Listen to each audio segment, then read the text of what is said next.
चलिए खबरों में आगे बढ़ते हैं। श्रमिक कानून समेत कई मांगों को लेकर आज हड़ताल है, तो केंद्रीय श्रमिक संगठनों की हड़ताल देखने को मिल रही है। एमपी और छत्तीसगढ़ में हड़ताल का असर देखने को मिल रहा है, तो सरकारी प्राइवेट बैंकों में भी हड़ताल की जा रही है। बड़ी जानकारी आपको बता रहे हैं। श्रमिक कानून समेत कई मांगों को लेकर हड़ताल की जा रही है।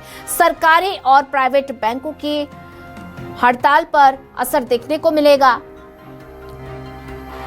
तो एमपी और छत्तीसगढ़ में हड़ताल का असर नजर आ रहा है। तो वहीं आपको बता दें कि श्रमिक कानून समेत कई मांगों को लेकर देशव्यापी हड़ताल की जा रही है। तो ऐसे में केंद्रीय श्रमिक संगठनों की तरफ से हड़ताल की गई है और मध्य प्रदेश, छत्तीसगढ़ में हड़ताल का असर साफ तौर पर दिखाई दे रहा है। तो ऐसे में देश भर में आज हड़ताल है जिसका असर दिखाई दे रहा है। भारत बंद का ऐलान भी किया गया छत्तीसगढ़ में और एमपी में हड़ताल का असर देखने को मिला है। तो ये बड़ी जानकारी आपको बता रहे हैं। देशव्यापी हड़ताल, सरकारी और प्राइवेट बैंकों की हड़ताल का असर साफ तौर पर नजर आया है। तो वहीं आपको बता दें कि श्रमिक कानून समेत कई मांगों को लेकर हड़ताल का असर साफ तौर पर नजर आ रहा है। तो ऐसे में आज हड़ताल पर देश के 30 करोड़ श्रमिक और बैंकों और परिवहन सेवाओं पर भी असर पड़ने की संभावना जताई जा रही है। तो ऐसे में साल 2025 में लागू हुए 4 नए श्रम कानून के विरोध में ट्रेड यूनियन प्रदर्शन करेगी और उसका आरोप है कि नए कानून मजदूरों के अधिकारों को कमजोर करते हैं और साथ ही कंपनी को कर्मचारियों को निकालने की खुली है। तो ऐसे में ये भी बता दें कि लगातार आज देश भर में प्रदर्शन देखने को मिलेगा। तो बैंक, बाजार और स्कूल बंद हैं। तो किसान संगठन और ट्रेड यूनियन ने ये हड़ताल बुलाई है।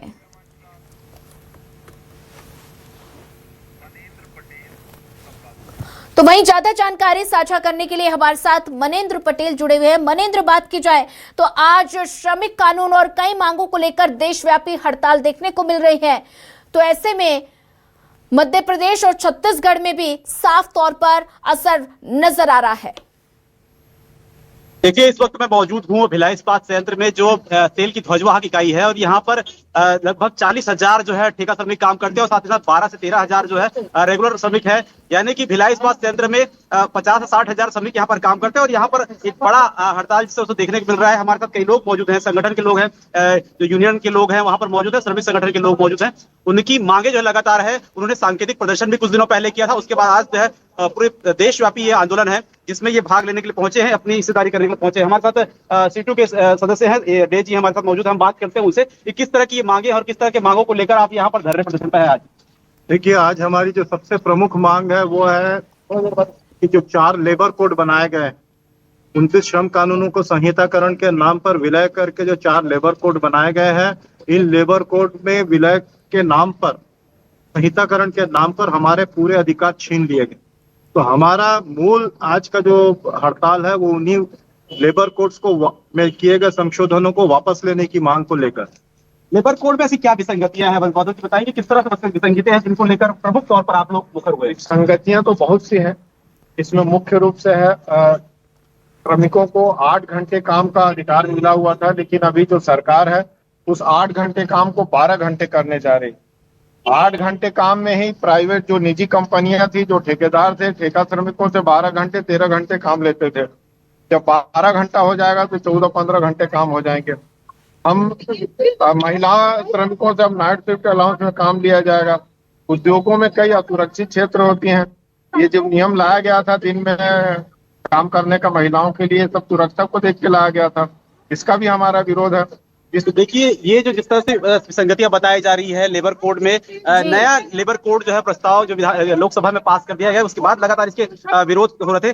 भिलाई इस्पात संयंत्र में हम मौजूद हैं। लगातार यहाँ पर सुरक्षाकर्मी तैनात है जिस तरह से स्थिति को देखते हुए हर परिस्थिति से निपटने के लिए, और CISF के जो जवान है, साथ ही साथ जो स्थानीय पुलिस बल है, सभी पुलिस बल को यहाँ पर लगाया गया है। ये इंटक यूनियन की जो कर्मचारी हैं भिलाई इस्पात संयंत्र के, वे तमाम यहाँ पर मौजूद है, वो यहाँ पर प्रदर्शन कर रहे हैं झंडा लिए हुए हाथ में। और भी अलग अलग यूनियन के लोग हैं जिन्होंने पूरे, क्योंकि ये देशव्यापी हड़ताल है और देशव्यापी हड़ताल के कारण सभी संगठन एक साथ आकर एक बैनर के तले यहाँ पर आंदोलन कर रहे हैं। तो निश्चित रूप से इसे बड़ा समर्थन जो है मिल रहा है, यानी श्रमिकों को आने जाने की सुविधा दी गई है। किस तरह से आज बंद के दौरान किस तरह से प्लांट में काम प्रभावित हो रहा है? आज देखिए, प्लांट के अंदर तो प्रबंधन ने पूरे इंतजाम किए हैं, लोगों को आज हर गेट से आने जाने का छूट दे रहे हैं, लेकिन हम लोग श्रमिकों को समझा रहे हैं कि आज तो प्रबंधन आपको हर गेट से आने जाने का छूट दे रहे हैं, लेकिन 1 अप्रैल से ये स्थिति नहीं रहेगी। 300 से कम जो भी विभाग है वहां पे स्टैंडिंग ऑर्डर लागू ही नहीं होगा। इसका मतलब वहां के लोग छुट्टी, साप्ताहिक अवकाश, डिसिप्लिनरी एक्शन, ये सारे मामलों में प्रबंधन के जो रहनुमाई पे काम करेंगे, ठेकेदारों के रहनुमाई पे काम करेंगे। किसी भी तरह का कोई कानून नहीं रहे प्रबंधन की मनमानी के। देखिए, जिस तरह से ये कानून का उल्लंघन और साथ ही साथ जो मनमानी की बात कर रहे हैं, भिलाई इस्पात एक बड़ा यूनिट है जहां पर अगर श्रमिक एक दिन भी अगर हड़ताल पर रहे तो बड़ा नुकसान संयंत्र प्रबंधन को होता है, यानी सेल प्रबंधन को होता है, एक बड़ी इकाई होने के कारण। और अभी भी आप बने रहिए हमारे साथ। जबलपुर से संवाददाता कुमार इंद्र भी हमारे साथ जुड़ चुके हैं। कुमार इंद्र, बात की जाए तो श्रमिक कानून और कई मांगों को लेकर आज देशव्यापी हड़ताल देखने को मिल रही है, तो ऐसे में किन किन सेक्टर में हड़ताल का असर दिखाई दे रहा है?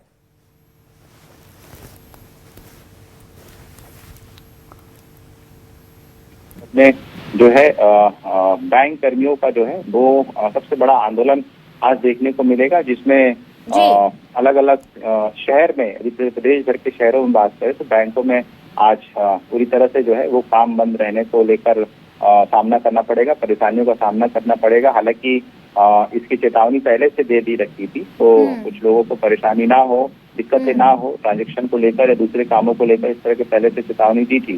संभवतः बहुत सारे लोगों ने अपने काम जो है वो निपटा लिए होंगे, लेकिन फिर भी क्योंकि बैंकिंग सेक्टर है तो लोगों को परेशानी का सामना आज करना ही पड़ेगा। खास करके SBI जो सबसे बड़ी ब्रांच है उसको लेकर जो लोगों को सामना करना पड़ सकता है। तो आज हड़ताल है। आज ये देखना पड़ेगा कि आज भी हड़ताल के बाद लोग पहुंचते हैं, क्या उनके किसी तरह के काम होते हैं या नहीं होते हैं। कई लोगों के इमरजेंसी काम है, उनके लिए क्या सुविधा है, ये तमाम जो है हड़ताल जब शुरू होगी, अभी 10:30-11 बजे से लोग हड़ताल पर बैठना शुरू करेंगे, तब स्थिति देखने में आएगी कि क्या उनके लिए कोई वैकल्पिक व्यवस्था यहाँ पर रखी गई है या नहीं है, या पूरी तरीके से आज बैंकों के सारी शाखाओं पर जो है क्या ताला लटका मिलेगा। तमाम मांगों को लेकर बैंक कर्मियों ने पहले से चेतावनी देते आ रहे हैं और ये कह रहे हैं कि हमारी जो मांगे हैं उनको सरकार अनदेखा कर रही है। यही वजह है कि उनको आज जो है इस तरह से हड़ताल पर बैठना पड़ रहा है। जी ठीक है, वापस मनिंद्र के पास जाना चाहेंगे। मनिंद्र, कौन कौन सी ऐसे मुख्य मांगे हैं जिनको लेकर आज भारत बंद का ऐलान किया गया है? निश्चित तौर पर मुख्य मांगों की अगर बात करूं तो श्रमिक संगठन है वो मुख्य मांगे अपनी रख रहे हैं कि जिससे लेबर लॉ में परिवर्तन किए गए हैं, काम के घंटों को लेकर, नाइट शिफ्ट को लेकर, यानी अन्य अलाउंस को लेकर, सारी तमाम जो विसंगतियां हैं उनको दूर करने की मांग है। यानी लेबर लॉ, यानी कि जो यूनियन संगठन है उनको पूरी तरह से उनका आरोप है कि जो केंद्र सरकार की जो श्रम मंत्रालय है या फिर जो मंत्री है वो पूरी तरह से लेबर जो यूनियन संगठन है उनको कुचलने का काम कर रहे हैं। यानी कि अब सारे जो संस्थान है गवर्नमेंट के वो निजीकरण की राह में जाएंगे और निजीकरण की राह में जाने के बाद उनकी निजी संस्थाओं की मनमानी चलेगी। लेकिन जिस तरह से यहाँ छत्तीसगढ़ में भी अडानी के जो लोग हैं वहां पर सक्रिय हो गए हैं, यहाँ एसएस सीमेंट प्लांट अडानी का हो चुका है, अन्य संस्थान पे अडानी को, इनको डर है कि यहीं कहीं ना कहीं भिलाई इस्पात संयंत्र को भी अडानी के हाथ में सौंप दिया जाएगा। यहाँ की टाउनशिप, यहाँ के मैत्री गार्डन, यहाँ के हॉस्पिटल, यहाँ की तमाम स्कूलें, सभी को उनके हाथ में सौंप कर निजीकरण की राह आसान कर दी गई है। लगभग 35,000 ठेका श्रमिक यहाँ पर कार्य करते हैं और 12,000 रेगुलर कर्मचारी हैं। यानी कि धीरे धीरे जो है पूरे कॉन्ट्रैक्टर बेस पर भिलाई इस्पात संयंत्र जा रहा है। कॉन्ट्रैक्टर बेस पर जाने के कारण जो नियम कानून है लेबर लॉ के वो अब श्रमिकों के लिए बेहद महत्वपूर्ण हो गए हैं। यहाँ पर स्थानीय जो बात किया ठेका श्रमिकों की, ठेका श्रमिकों को उनका न्यूनतम वेतनमान भी जो केंद्र सरकार के अनुसार है वो नहीं दिया जाता है। यहाँ पर उनके जो हकों के साथ में यहाँ पर धोखाधड़ी की जाती है, यानी बकायदा उनको पेमेंट दिया जाता है लेकिन उनके खातों से पेमेंट निकाल भी जाता है। यानी एटीएम और पासबुक ठेकादार के उनके अप्लाई किए हुए व्यक्ति के हाथ में रहता है। इस तरह की भी धांधलियां इस प्रबंधन में चलती है, इस तरह से ठेका श्रमिकों के हाथ में किया जाता है। तो तमाम ठेका श्रमिक यहाँ दुर्ग भिलाई के जो ठेका श्रमिक काम करते हैं वो अपने आप को ठगा महसूस करते हैं और किसी न किसी दबाव में आकर यहाँ पर काम करते हैं। जानलेवा जिस तरह से यहाँ माहौल है, जिस तरह से दुर्घटनाग्रस्त होकर वो इतनी मौत हो जाती है, उनको भी लेकर तमाम तरह के जो चीजें हैं, जो कंपनी को लेकर है, अन्य चीजों को लेकर तमाम विसंगतियां आज भिलाई इस्पात संयंत्र में ठेका श्रमिक एकजुट हुए हैं और वो यहाँ पर कार्य कर रहे हैं। प्रदर्शन कर रहे हैं। इंद्र के पास जाना चाहूंगी। कुमार इंद्र, बात की जाए तो ऐसे में किसान, मजदूर और कर्मचारी संगठनों ने भारत बंद का समर्थन किया है और साथ ही केंद्र सरकार की कई नीतियों पर आपत्ति भी जताई है। तो क्या इस हड़ताल का भारत की नीतियों पर कुछ असर देखने को मिलेगा? निश्चित तौर पर देखिए, यदि तमाम सेक्टर की आप बात कर रही हैं तो किसी भी हड़ताल का असर जो है व्यापक देखने को मिलता है। लेकिन असर जो है, जो आप सवाल कर रही हैं, वो निर्भर इस पे करता है कि हड़ताल का व्यापक असर कितना है, उस व्यापक असर कितना हुआ है और हड़ताल कैसी है, क्या पूरी तरह से काम बंद है या फिर उसमें कुछ सेवाएं शुरू की गई। ये तमाम चीजें जब हड़ताल शुरू होगी तो उसकी व्यापकता के बाद उसका असर पड़ेगा कि किसानों को भुगतान के लिए क्या दिक्कतें हुई है, लोगों को बैंकिंग में क्लियरेंस क्या हुआ है। कई लोगों के ऐसी दिक्कतें होती है कि कई लोगों की रजिस्ट्री के चेक लगे रहते हैं और उस चेक में क्लियरेंस नहीं होती है, तो उनकी रजिस्ट्रियां नहीं होती, कई लोगों का बिल क्लियरेंस होता है। बहुत सारे ऐसे इमरजेंसी काम होते हैं जो बैंकिंग सेक्टर है, और देखा जाए तो पूरा सिस्टम जो है सिर्फ बैंक से रिलेटेड है। आप किसी भी तरह काम करने निकलती हैं तो वो सारी चीजें कहीं ना कहीं आपके ट्रांजेक्शन से जुड़ी होती है, और बैंक की सेवा यदि बंद होगी तो निश्चित तौर पे आपके उस पर काम तो प्रभावित होंगे, उसका असर भी काफी व्यापक होता है। तो जैसा मैंने पहले भी कहा कि अभी देखना होगा कि पूरी तरह से कामकाज ठप है, चेक क्लियरेंस होंगे या नहीं होंगे, जो पहले से चेक आज की डेट के लगे हैं वो होंगे कि नहीं, जो दूसरे ट्रांजेक्शन आज के लिए लोगों के लगे हैं वो होंगे कि नहीं, वो ऑनलाइन होंगे या नहीं होंगे, ये तमाम चीजें देखनी पड़ेगी। हालांकि आरबीआई की बात करें तो आरबीआई ने इसी तरह से किसी भी तरह की आज छुट्टी कोई घोषित नहीं किया है। कह सकते हैं कि आरबीआई ने इस हड़ताल को किसी तरह का कोई ऑफिशियल समर्थन नहीं दिया है कि आरबीआई की तरफ से भी हड़ताल रहेगी या नहीं रहेगी। यदि बैंकिंग सेक्टर बंद रहेंगे तो क्या शेयर ट्रेडिंग पर भी, क्योंकि सीधा बैंक से सेक्टर से, बैंकिंग सेक्टर से ट्रेडिंग शेयर मार्केट भी जुड़ा है, तो क्या यदि वो ऑनलाइन ऑफलाइन रहेगा तो क्या शेयर ट्रेडिंग पर भी इसका असर पड़ेगा।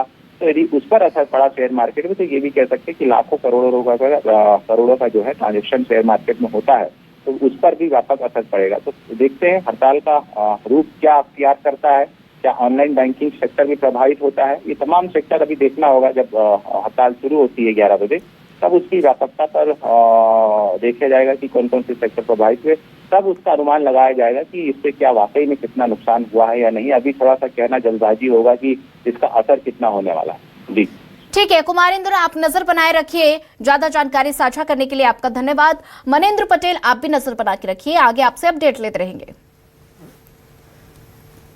तो वहीं आपको बता दें कि आज देशव्यापी हड़ताल का असर कई सेक्टर्स पर देखने को मिलेगा। बैंक और कई अन्य सेक्टर्स हैं जहां पर इस हड़ताल का असर देखने को मिलेगा। तो ऐसे में बंद के दौरान क्या कुछ खुला रहेगा वो भी आपको बता देते हैं। आपातकालीन सेवाएं खुली रहेंगी।